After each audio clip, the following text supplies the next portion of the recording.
Bismillahirrahmanirrahim. Assalamu alaikum, dear students. Today we start the second lecture of the gaseous exchange chapter, that is gaseous exchange in plants.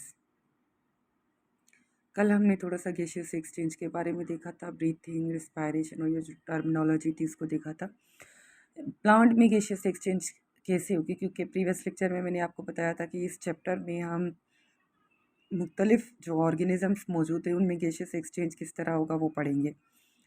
तो आज हम plant में पढ़ रहे हैं, ठीक है। तो नो हैव ऑर्गन और organ system for the exchange of the gases. अब एक बात समझ ली कि जो सिंपल मल्टी सेलुलर होते हैं और जो यूनिसेलुलर ऑर्गेनिज्म होते हैं उनका क्या होता है कि एक ही सेल जो है वो खुद अपना जो है रिस्पॉन्सिबल होता है गैशियस एक्सचेंज के लिए। क्यों? क्योंकि अब देखिए, अगर एक यूनिसेलुलर ऑर्गेनिज्म है तो इसका पूरा जो सरफेस है वो डायरेक्ट कांटेक्ट में है एनवायरनमेंट के साथ, ठीक है। तो ये खुद गैशियस एक्सचेंज कर सकता है। इसी तरह से अगर दो चार सेल्स मिलते हैं, सिंपल मल्टी सेलुलर की अगर हम बात करें तो वो जो है आराम से गैशियस एक्सचेंज हो सकती है। लेकिन अगर प्लांट और मल्टी सेलुलर जो कॉम्प्लेक्स मल्टी सेलुलर हैं जैसे कि प्लांट्स है, एनिमल्स है, उसमें अगर गैशियस एक्सचेंज एक सेल से दूसरे तो वो बहुत देर लग जाएगी और बहुत टाइम लग जाएगा गैशियस एक्सचेंज होने में।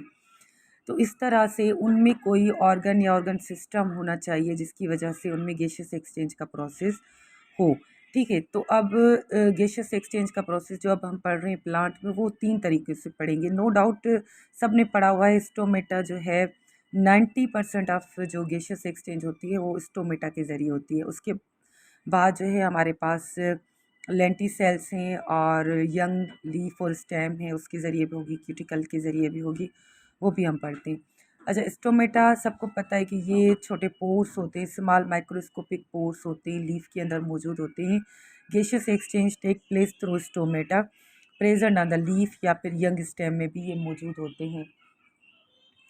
फॉर एग्जांपल ये प्लांट लीफ है हमारे पास। लीफ को अगर हम इंटरनल स्ट्रक्चर देखें तो इसकी जो ऊपर की लेयर होती है दैट इज़ अपर एपिडर्मिस, और इसके ऊपर एक सिंगल लेयर होती है सेल्स की जिसको हम कहते हैं क्यूटिकल, ठीक है। उसके बाद यहाँ पर बंडल ऑफ मीजोफिल सेल्स मौजूद होती हैं और इनके बीच में एयर स्पेस जो मैंने रेड कलर में शो किया हुआ है ये है मीजोफिल सेल्स। और नीचे की जो लेयर है दैट इज़ लोअर एपिडर्मिस जहाँ पर माइक्रोस्कोपिक स्ट्रक्चर स्टोमेटा मौजूद होती है जहाँ से गैसेस इन और आउट होती हैं, और ये सारी एयर स्पेसेस मौजूद हैं। Leaf faces to situation. अब यहाँ पर लीफ जो है वो दो सिचुएशन फेस करता है, एक डे टाइम में, दूसरा नाइट टाइम में, ठीक है। Mesophyll cells carry out photosynthesis Alves is respiration. अब डे के टाइम क्या होता है कि मीजोफिल सेल्स में फोटोसिंथेसिस भी हो रही होती है और रिस्पायरेशन भी होती है। अब देखिए यहाँ पे रिस्पायरेशन है, रिस्पायरेशन सॉरी फोटोसिंथेसिस हो रही है, उसमें से जो ऑक्सीजन प्लांट बना रहा है वो रिस्पायरेशन में यूज़ हो रही है, और रिस्पायरेशन में जो कार्बन डाइऑक्साइड निकल रही है वो रिस्पायरेशन में यूज़ हो फोटोसिंथेसिस में यूज़ हो रही है। अब यहाँ पर जो ऑक्सीजन है वो प्लांट यूज़ कर रहा है रिस्पायरेशन में, फूड को तोड़ने के लिए, एनर्जी के लिए। लेकिन जो एक्स्ट्रा ऑक्सीजन है, सरप्लस ऑक्सीजन है, वो प्लांट क्या करेगा, बाहर एनवायरनमेंट में एक्सक्रिएट आउट कर देगा सरप्लस ऑक्सीजन, जिसको हम जो दूसरे जानदार हैं वो जो है उसको सांस लेने में हेल्प करते हैं, ठीक है। इसी तरह नाइट टाइम की कहानी देख लेते हैं कि नाइट टाइम में क्या होगा कि जो मीजोफिल सेल्स हैं उनमें सिर्फ रेस्पायरेशन होगी, फोटोसिंथेसिस नहीं हो रहा रात के टाइम।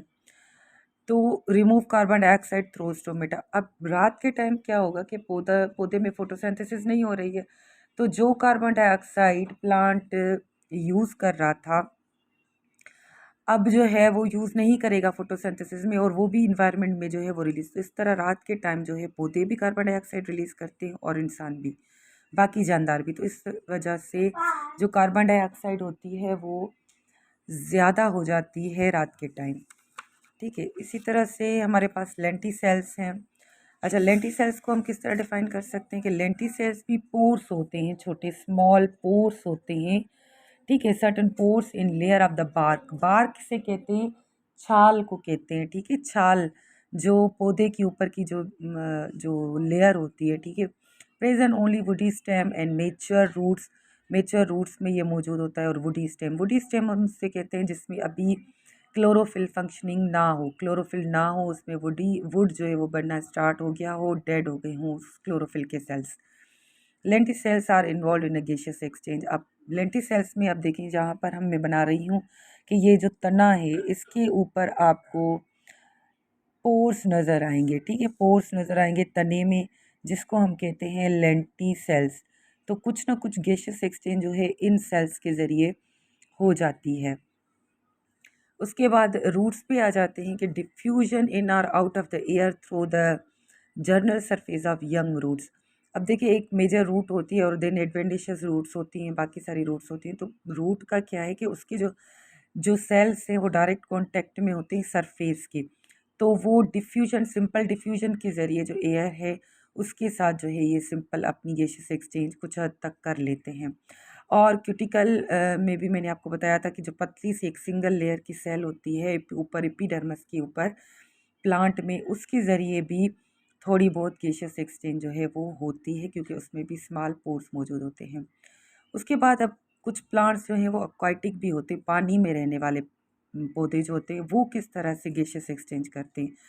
तो ये ऑक्सीजन, पानी के अंदर जो गैसेस डिज़ोल्व होती हैं उनको लेते हैं। जैसे कि ऑक्सीजन जो है वो डिज़ोल्व होती है वाटर में, और कार्बन डाइऑक्साइड जो है वो भी पानी में ही रिलीज़ कर देते हैं। यानी ज़ाहिर सी बात है इनका जो हैबिटाट है वो पानी है, वाटर है। तो ये वाटर में जो गैसेस डिज़ोल्व होंगी उसको जो है यूज़ करेंगे और रिलीज़ भी उसी वाटर में करेंगे। थैंक यू स्टूडेंट्स, अल्लाह हाफिज़।